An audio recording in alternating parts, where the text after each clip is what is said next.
HSC পরীক্ষায় আমি এ plus পাইনি, কিন্তু আজ আমি ঢাকা বিশ্ববিদ্যালয়ের বিজনেস ফ্যাকাল্টি থেকে আমার বিবিএ এবং এমবিএ শেষ করেছি।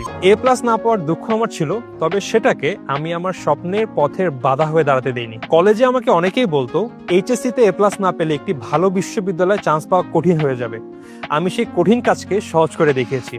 আমার গল্পটাই বলবো আজকে। কলেজে আমার মূল ফোকাস ছিল এইচএসসি পরীক্ষাতেই, তবে তার সাথে বুঝে নেই ঢাকা বিশ্ববিদ্যালয়ের সি ইউনিট ভর্তি পরীক্ষায় আমার কোন কোন বিষয় পড়তে হবে, কবে থেকে প্রিপারেশন শুরু করতে হবে।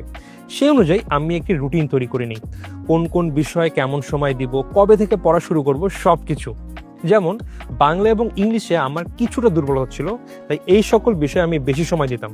আবার যেই সকল বিষয় আমি একটু ভালো পারতাম, যেরকম অ্যাকাউন্টিং, ম্যানেজমেন্ট, ফাইন্যান্স, এই সকল বিষয়ে অনেক প্র্যাকটিস করতাম, যেন এখান থেকে আমার একটি নাম্বারও মিস না যায়। পড়া কখনো জমিয়ে রাখতাম না, একটি বিষয় পড়া শেষ হলেই তার উপরে করতাম বারবার প্র্যাকটিস। এভাবেই ভর্তি পরীক্ষার 1 মাস আগে আমার সকল পড়া শেষ হয়ে যায়। তারপর থেকে শুরু করি মডেল টেস্ট।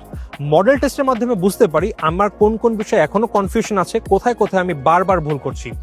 সেখানে আরো সময় দিয়ে নিজের প্রস্তুতিকে আরো জোরদার করি।